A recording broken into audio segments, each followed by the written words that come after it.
gunung itu apa namanya, terutama di Jawa, kita bicara Jawa dulu. Hampir semua gunung di Jawa itu sebenarnya masuk kawasan yang dilindungi. Ranah berkegiatan teman-teman dulu aja berarti gunung-gunung yang selama ini ramai didaki itu mereka punya status kawasan. Nah, itu yang harus digarisbawahi itu. Iya.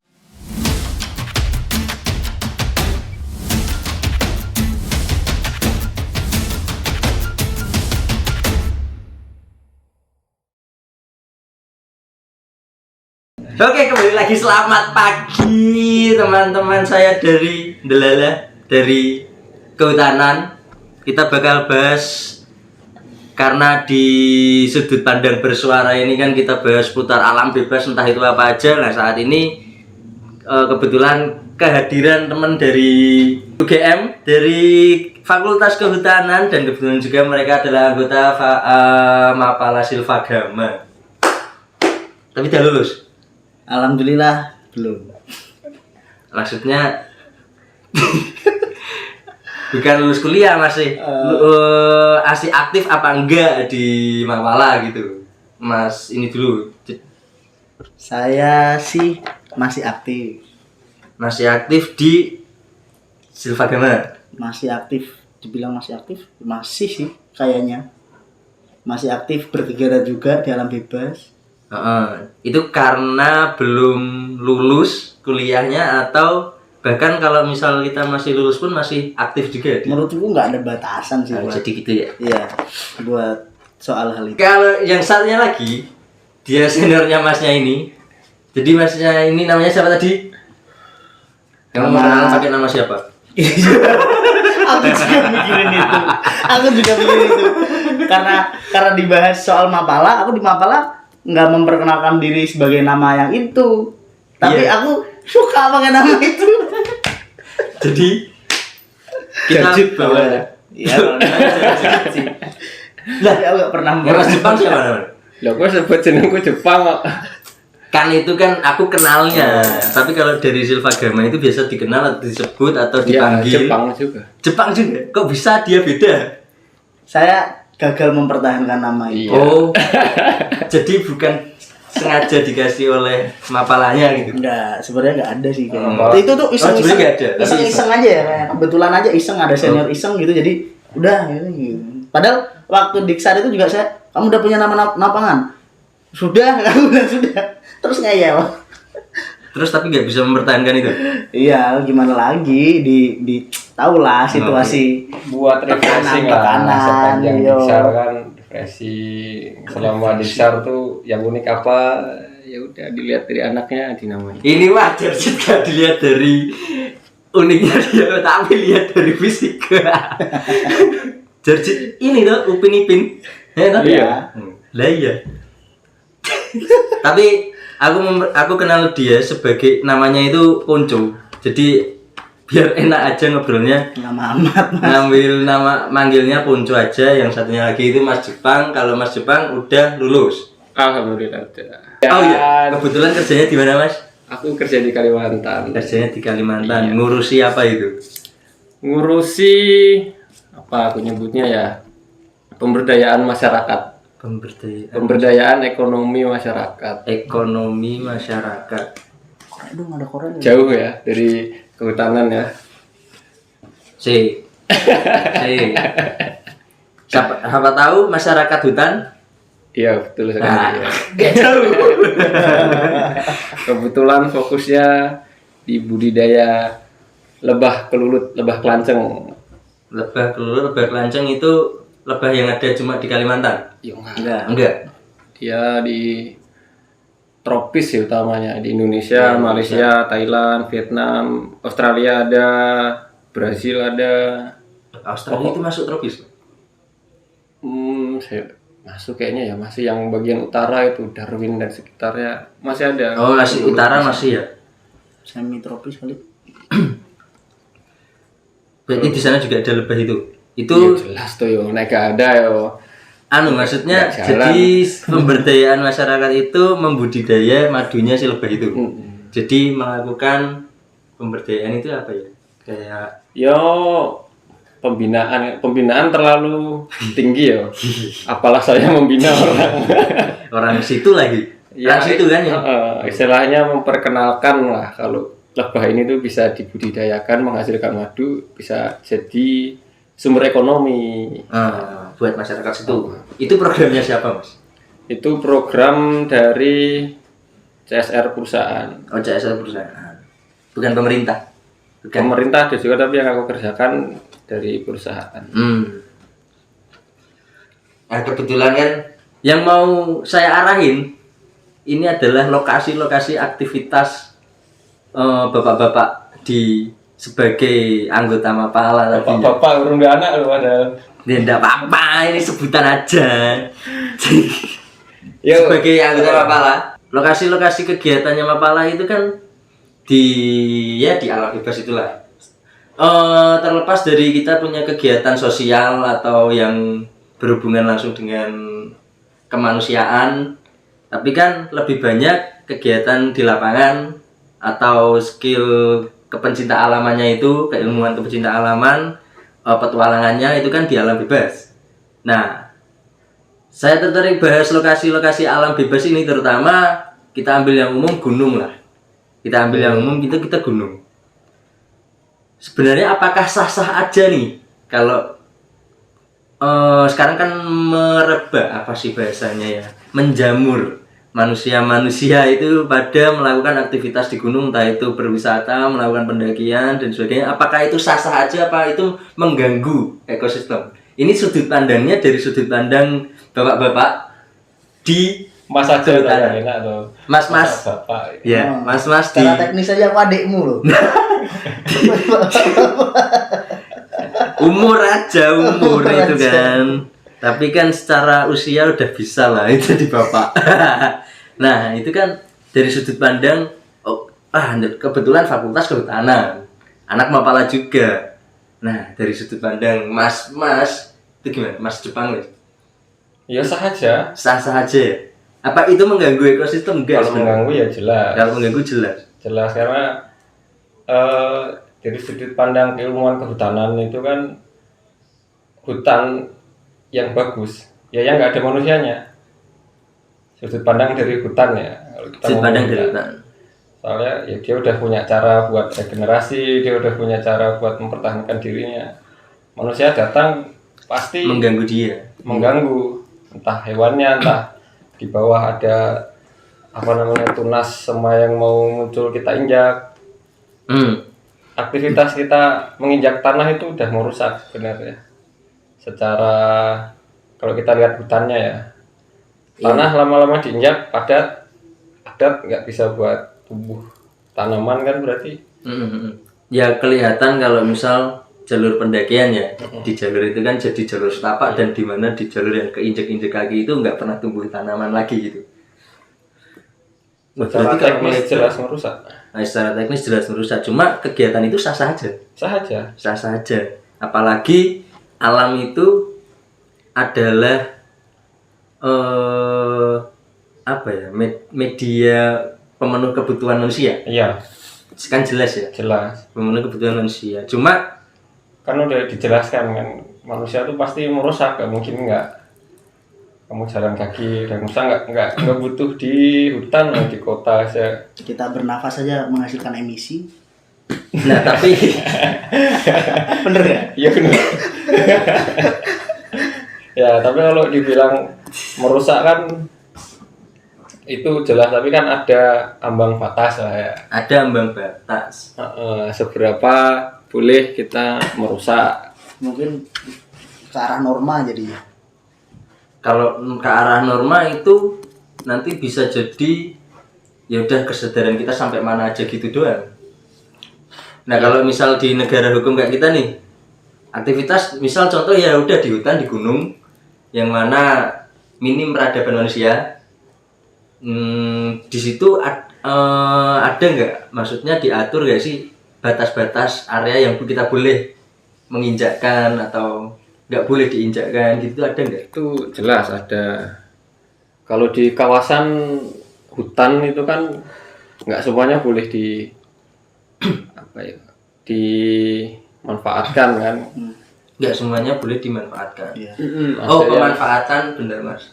Pemanfaatan itu salah satunya pemanfaatan kayunya mungkin, pemanfaatan tumbuhannya, pemanfaatan wisata itu juga pemanfaatan. Ya? wisata juga pemanfaatan. Oke, jadi itu pandangan pemanfaatan berbagai macam termasuk wisata itu juga pemanfaatan. Nah, tapi ada batasnya, area gitu. Coba Mas Bodo jelasin yang lagi skripsi tentang itu. Lagi skripsi tentang itu. Saya jadi merasa tertekan kalau gitu. Anggap aja latihan pendadaran. Semoga nggak nyampe ke dosen ini ya. Ada acara, ada area. Nanti tak tag ke Bu. Jangan dong, jangan dong. Bu siapa? Bu siapa? Masih Bu, kenal ini lagi. bimbinganmu, Bu. Jangan dong. Ntar kalau blunder lagi. Jadi kalau ngomongin batasan sih dan pemanfaatan, makna pemanfaatan luas ya. Jadi kayak pemanfaatan jasa lingkungan, bahkan yang mungkin jarang orang sadari dan ketahui itu kayak misal pemanfaatan air gitu. Yang apa tuh namanya, dengan cara membiarkan alam itu tetap lestari, itu juga ada efeknya secara nggak langsung gitu. Jadi misal apa tuh namanya, termasuk pemanfaatan, bukan pemanfaatan ya, perlindungan. Jadi kalau di konsep konservasi itu ada 3P kita mengenal ya. Konservasi apa? Waduh, konservasi. Udah kok tahu-tahu sampai ke konservasi ini loh. Jadi kan Aku terlalu cepat tapi. ya udah ini dulu. Ditata dulu, ditata Oke, dulu. kita tata dulu ya. Tadi kan apa? Area, ada batas area enggak kita menginjak sana manusia nih? Ada ya. Jadi ada yang boleh dimanfaatin, ada yang nggak boleh dimanfaatin. Betul. Oke, sampai situ yang boleh dimanfaatin nih berarti bebas. Yang boleh dimanfaatin itu Bisa dibilang bebas enggak juga. bisa dibilang bebas enggak Kalau juga? ngomongin secara aturan ya, Heeh. enggak juga. Bentar, kalau misal pemanfaatannya dari inilah swasta, perusahaan misal melakukan penambangan atau penebangan atau pemanfaatan kayu, getah atau daun dan sebagainya itulah, itu kan melakukan perizinan. Melakukan perizinan, kita anggap pihak yang berwajib dulu lah. Nah, tapi itu juga mereka dikasih batasan areanya gitu. Ya jelas. Dikasih batasan areanya. Nah, ada berarti mereka menerima apa? Menerima peta. Oke, ini yang boleh dimanfaatin gitu. Ya, untuk syarat pengajuan izin itu kan juga harus ada syarat batasan yang mereka ajukan juga tuh. Mana yang disetujui dan mana yang enggak. Bisa jadi karena peta yang mereka ajukan ternyata masuk ke status kawasan yang tidak boleh melakukan pemanfaatan. Tidak boleh melakukan pemanfaatan. Jadi itu udah dibuat area itu memang tidak boleh dilakukan pemanfaatan. Kalau Dan udah paten.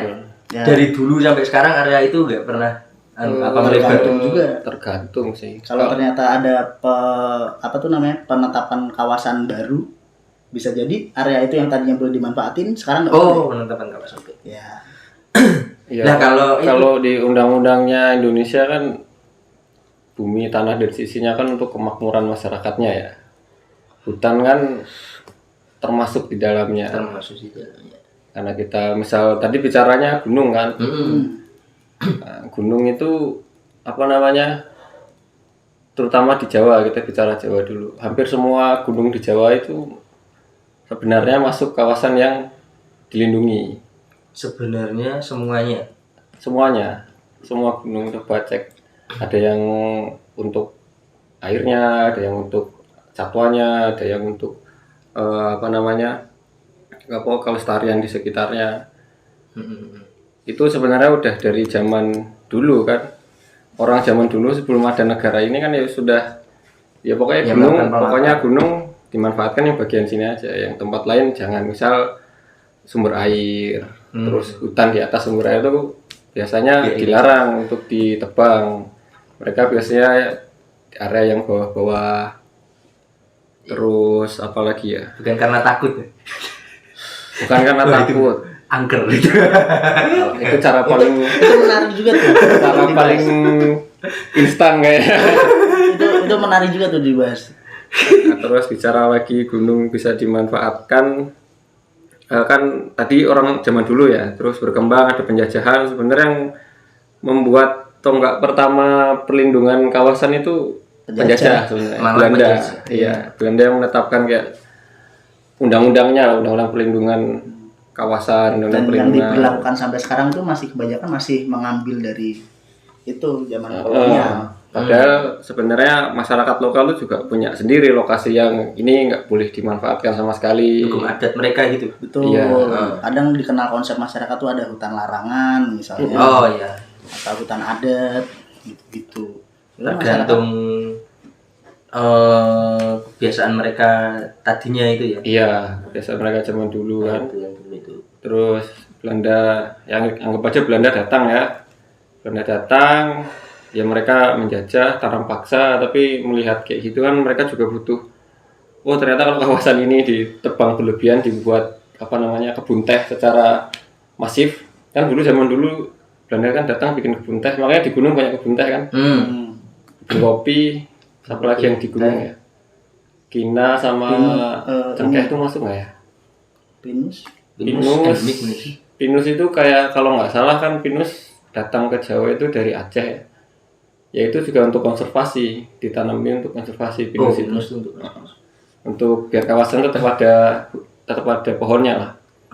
Nah, makanya Belanda mikir wah harus ada yang dilindungi ini lokasinya, gunung mana. Nah, itu yang dipakai oleh negara Indonesia setelah merdeka buat dasar mereka bikin kawasan-kawasan yang sekarang ada dilindungi. Oh itu buat dasar untuk negara Indonesia ini setelah merdeka membuat kawasan-kawasan mana yang dilindungi. Terus setelah berjalan sampai sekarang kan kadang ada tuh konflik tuh yang kawasan dilindungi ternyata oleh masyarakat adat dulu itu ternyata tempat itu dimanfaatkan. Tapi sekarang dilindungi. Terus bentrok, ya itu sering. Kayak misal Merapi kan ya dulu masyarakat naik turun aja ngambil pohon untuk kayu bakar, ngambil rumput, terus jadi kawasan namanya Taman Nasional untuk konservasi. Awalnya menolak kan mereka kan karena nggak boleh kan kalau undang-undang konservasi kalau di Indonesia itu pokoknya masuk kawasan jadi kalau udah Taman Nasional nggak boleh dulu pas awal-awal tahunya gitu masyarakat tuh tahunya gitu nggak boleh lagi aktivitas di dalam kawasan makanya protes tapi tetap jadi Taman Nasional terus dikasih tahu kan masih boleh memanfaatkan airnya edukasi. Nah itu sampai sekarang kan akhirnya tadinya yang kawasan yang sudah dari zaman Belanda akhirnya kan disesuaikan lagi dengan kebutuhan masyarakat sekitar.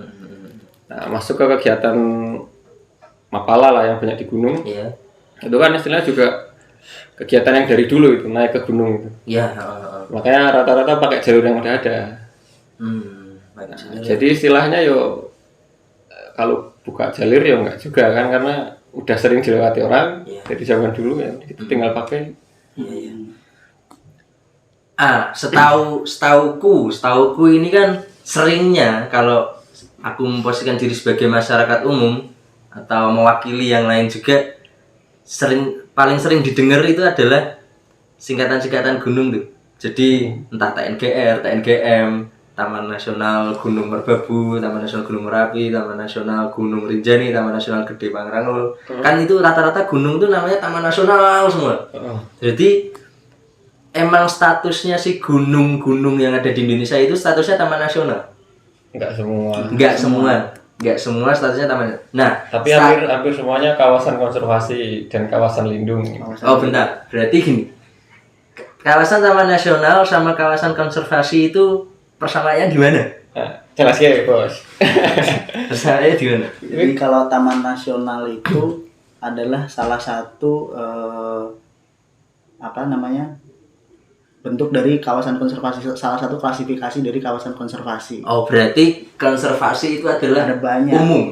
Umumnya konservasi. Ya, kawasan konservasi atau coba di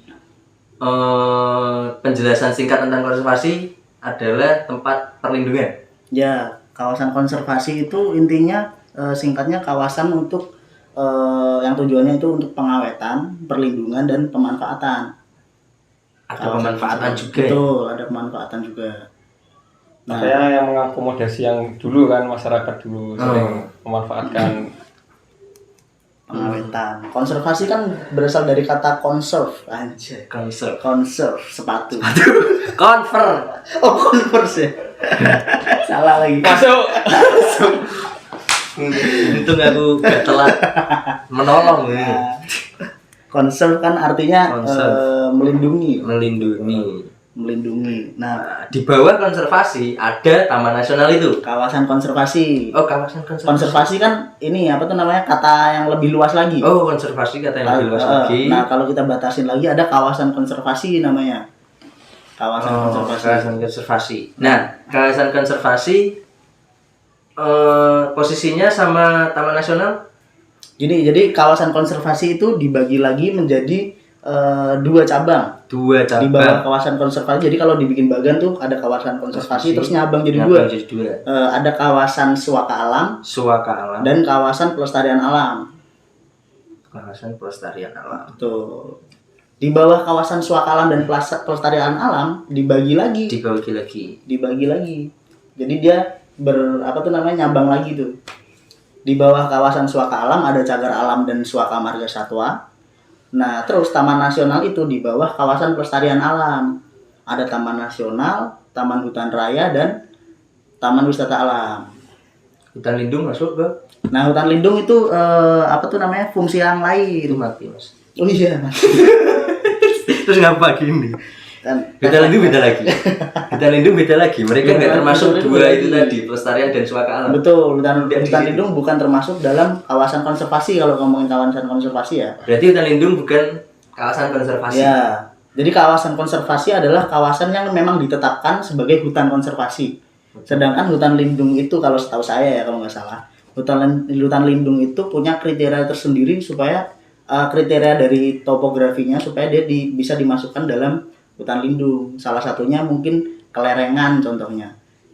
Jadi kayak misal kemiringan lahan di dalam mulai derajat tertentu, mulai dari derajat tertentu, dia itu dimasukkan ke dalam hutan lindung. Umumnya yang landai Gitu. Enggak. Jadi yang yang kelerengannya curam lah. Malah yang curam. Iya, yang lebih dari patokannya berapa aku lupa. Jadi lebih dari sekian derajat gitu. 45 bukan, tanpa 30.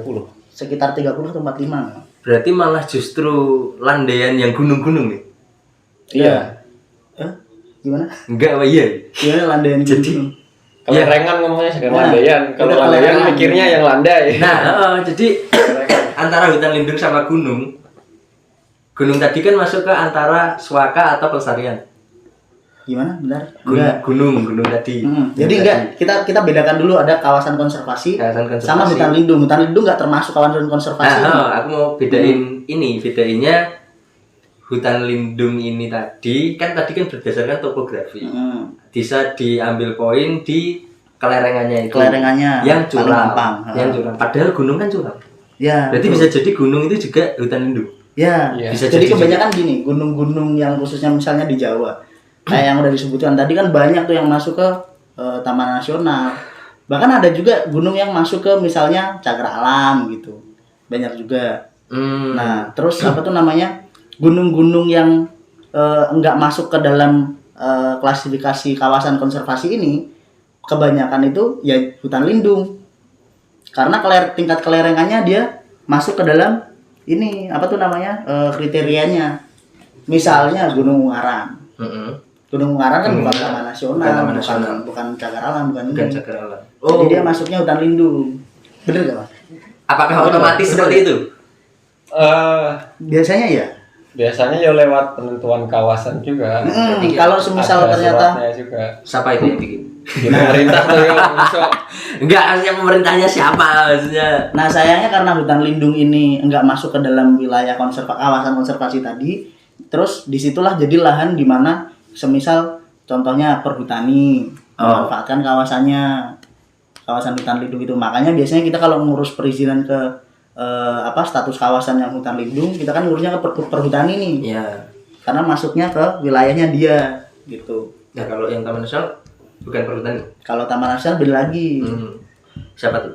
Kalau ke Taman Nasional dia masuknya ke Balai Taman Nasional. Balai Taman Nasional. Balai Taman Nasional. Berarti kalau kita kembali lagi ke gunung yang banyak dimanfaatkan untuk wisata pendakian, kan rata-rata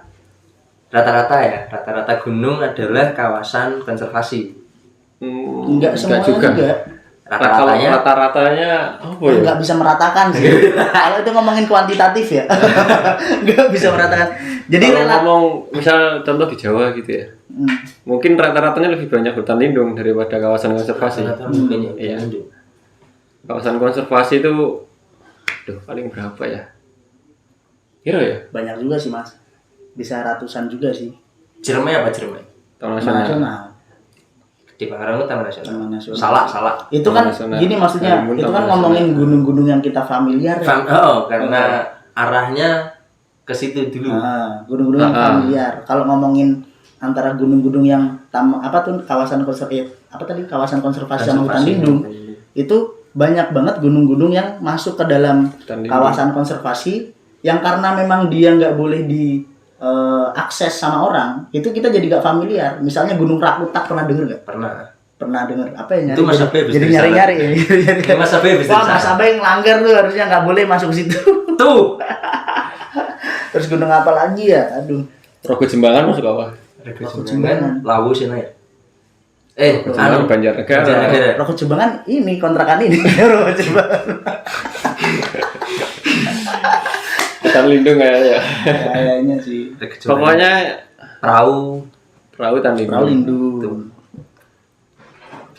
Tapi berarti Pokoknya dasar penetapannya kan pemerintah aja yang bikin. katanya pemerintah. Oke. Berarti karena kebanyakan tahunnya adalah lokasi-lokasi gunung yang familiar atau yang udah terkenal, yang dianggap indah-indah itu, terus akhirnya kita berwisata di sana, rata-rata orang tahunya Taman Nasional gitu aja. Tapi ternyata boleh beraktivitas di sana. Iya. Jadi istilahnya Taman Nasional itu ada area-areanya lagi yang boleh dimanfaatin, sama ada yang nggak boleh juga. Iya, betul. Berarti untuk area dari puncak sampai base camp pendakian adalah area yang bisa dimanfaatkan Untuk pendakian. untuk pendakian aja. Kalau Untuk aku sendiri tuh. Duluan deh.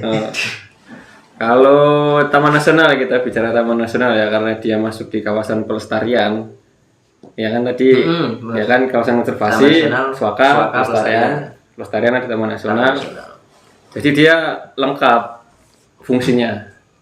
Boleh pemanfaatan, harus mengawetkan, dan harus melindungi. oke. Berarti tiga itu berjalan barengan. Iya. Barengan kalau di Taman Seluruh area gitu. Makanya di Taman Nasional tuh dibagi lagi zona, ada namanya zona inti. Itu yang nggak boleh diapa-apain sama sekali. Bahkan kalau mau penelitian pun izinnya agak sulit dan terbatas. Kemudian ada zona rimba, itu biasanya di sekelilingnya zona inti. Zona rimba itu. zona peralihan lah. Zona inti, ini zona rimba. Iya. Pilihnya di zona rimba baru itu terserah mau zona pemanfaatan, Tradisional. zona tradisional, zona religi juga ada. Budaya, religi masuk budaya ya? Enggak tahu deh, aku asal sih, Mas.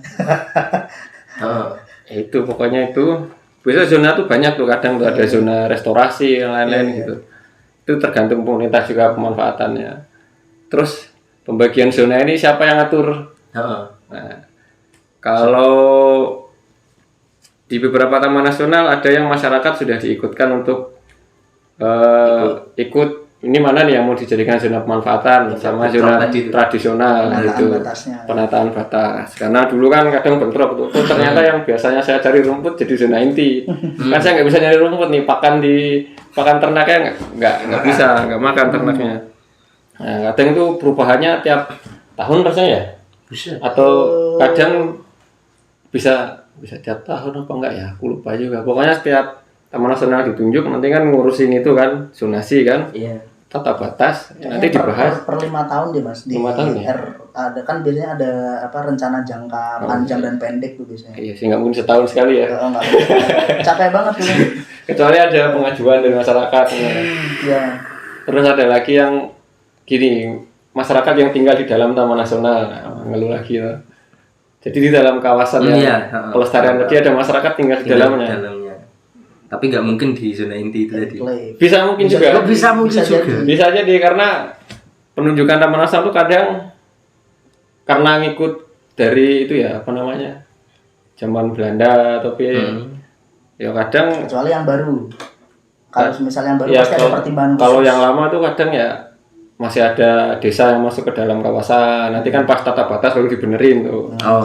Ya. Kan pas apa namanya kadang kan Taman Nasional itu juga gabungan dari kawasan yang dulu dibikin sama Belanda itu. Kawasan kadang cagar alam, Soka Marga Satwa. Marga Satwa jadi Taman Nasional. Itu dulu banyak. Hutan lindung juga ada yang jadi Taman Nasional. Ya. Makanya butuh tata batas tadi. Nah, yang berwenang ngurus zonasi kan tadi masyarakat sama pemangku kawasan ya, Balai Taman Nasional ya, sama stakeholder sekitar tuh kadang dinasnya juga diikutkan. Dinas Itu kita. yang mereka mengatur tata batas. Makanya kan pemanfaatan tadi diatur kan sebesar-besarnya untuk kemakmuran orang sekitarnya terutama.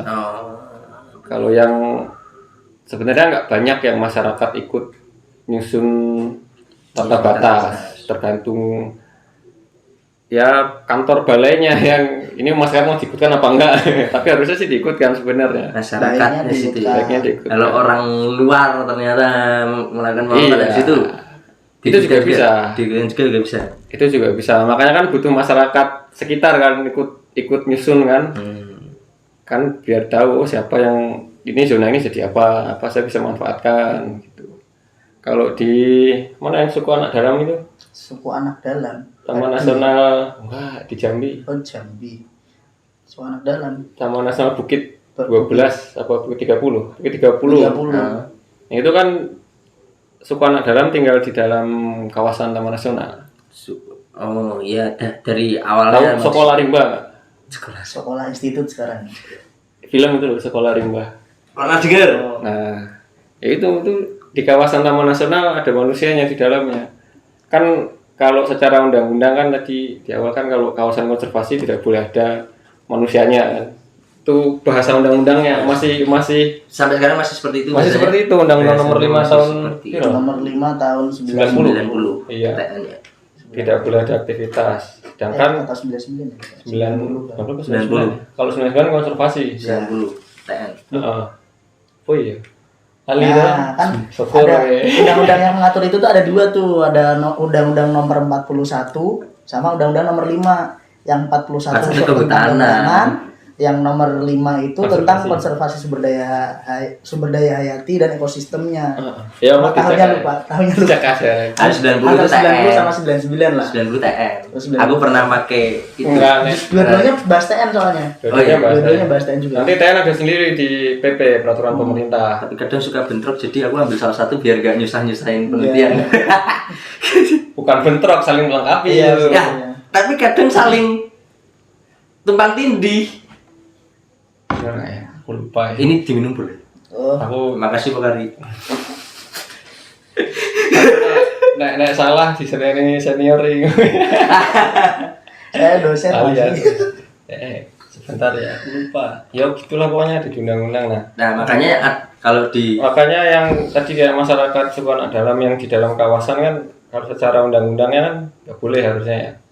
Terus kan di turunannya nanti ada aturan lagi yang ternyata boleh masyarakat tinggal di dalam kawasan. Kalau misal dia udah pemanfaatan misal nih kawasannya ternyata ada kampung di dalam, kalau kampung kan nggak mungkin dipindah ya. Jadi ya kadang dikeluarkan dari kawasan Taman Nasional jadi ya kawasan biasa. Di sekelilingi kawasan Taman Nasional itu disebut enclave karena dia di dalam gitu kan. Jadi dia Dia ada kantong di dalam areanya. kayak kalau di Merbabu itu tekelan ya. Tahu nggak? Nggak tahu. kalian kopeng. Tekelan tempat biasa Tempat kita besar. Tempat besar. itu kan enclave. Terus yang mana ya? Karena ada pemukiman di situ. Ada pemukiman. Ranupane kayaknya juga enclave. Ranupane enclave. Enclave itu kantong. Iya. Kantong Dia, di dalam zona. Di dalam tapi kawasan. dia tidak masuk ke dalam kawasan Taman Nasional. Oh, tidak masuk. Jadi di kawasan Taman Nasional yang segede itu ada kantong di situ yang kawasan biasa. Iya. Iya, yang tidak masuk zona mana. Enclave gitu. Biasanya bentuknya desa atau kampung yang ada bangunan permanen. Kalau dia nggak permanen bangunannya kayak suku anak dalam itu kan nggak buat bangunan permanen. Kalau dia bikin rumah itu bikin pondok aja. Makanya di situ nggak ada enclave. Iya, Nah, jadi istilahnya ya udah dia tinggal di kawasan Taman Nasional. Punya privilege karena dari nenek moyang dia tinggal di situ. Nah mereka itu punya bukan punya ya, mereka suku anak dalam tadi itu berusaha biar zona di Taman Nasionalnya sesuai dengan zonanya suku mereka. Karena ya saya bilang tadi kan yang zaman dulu sebelum ada negara, sebelum ada penjajah kan masyarakat kita udah nyusun zona sendiri tuh. Ya. Di kawasan hutan, di kawasan gunungnya, kalau di sana zona khusus apa, di sana zona khusus apa. Nah, itu disinkronkan kebutuhannya masyarakat yang tinggal di dalam kawasan dengan aturannya Taman Nasional. Itu udah ada yang gitu tuh Taman Nasional disusunnya. Makanya semakin kesini semakin kompleks lah kalau kita bicara Taman Nasional ya. Iya, iya. Soalnya kalau kita mengacu sama Taman Nasional di luar negeri, contoh di Amerika gitu kan. Amerika itu kan Taman Nasional ya udah nggak boleh ada orang tinggal di dalam situ. Dan terjadi seperti itu? Yang terjadi di sana, ada kenyataannya, apakah benar di Taman Nasional nggak ada orang? Ada. Cuman kan kalau bicara masyarakat asli ya kita tahu lah Amerika kayak gimana. Siap. Indonesia nggak mungkin kayak gitu loh. Makanya kita Indonesia mengakomodasi masyarakat di sekitar kawasan, di dalam kawasan yang masih ngambil kayu itu masih boleh, tapi yang udah kering nggak boleh nebang. Tapi ya idealnya gitu. Nggak ada orang Amerika yang ngarit gitu. Bawa gotong kayu bakar. Mungkin Ada kali kita nggak tahu. Kita nggak tahu. Ada lah. Harusnya Ada ya. pasti ada. Ada lah. Suku Indian tuh mungkin. Ngambil kayu yang Iya. udah dikumpulin tetangganya, terus habis itu dipenjara 50 tahun. Iya. Mancing sendiri. Kalau podcastnya sendiri. Tapi ya gitulah. Soalnya kan aturannya di Indonesia kan ngikut penjajah kan dulu kan undang-undangnya itu. Masih Makanya sekarang sudah istilahnya disesuaikan dengan kebutuhan. Oke, Tapi katanya kalau dibuka harus bunyi X gitu ya. bunyi nggak? Mas Abe yang masukin. Nih, gimana sih? Ragu-ragu. Jadi kembali berarti intinya kalau misalnya kita ramainya aktivitas adalah pendakian gunung yang dilakukan entah itu orang biasa, komunitas pendaki, mahasiswa pecinta alam, kalau hanya sekedar mendaki gunung ya, bukan yang riset atau penelitian dan sebagainya, itu adalah rata-rata di kawasan konservasi. Enggak juga. Tadi kawasan kan udah tak lebarin nih. Iya, iya. Tadi kan kawasan Taman Nasional. Ternyata rata-rata bukan. Tadi kalau atasnya lagi nih. Ya kalau ngomongin gunung yang terkenal, oke lah boleh kita bilang kawasan konservasi ya. Gunung yang terkenal ya. Gunung yang terkenal. Ya. Rata-rata mereka itu kawasan. Tapi Sindoro Sumbing hutan lindung ya. Iya, makanya apa Selamat tuh? sama Jadi apa? kita Hutan lindung sama. Ya, jadi ini kita batasinya di ngomongin soal definisi kawasannya atau udah ngomongin ke ranah berkegiatan teman-teman nih. Ranah berkegiatan teman-teman dulu aja berarti gunung-gunung yang selama ini ramai didaki itu mereka punya status kawasan. Nah, Nah, itu yang harus digarisbawahi itu. Iya, jadi Punya status pendaki itu kawasan. harus tahu status kawasan. Pendaki itu harus apa. tahu status kawasan. Ya. Itulah. Iya. Kalau pendaki nggak tahu Idealnya. tanggung jawabnya siapa? Ideal.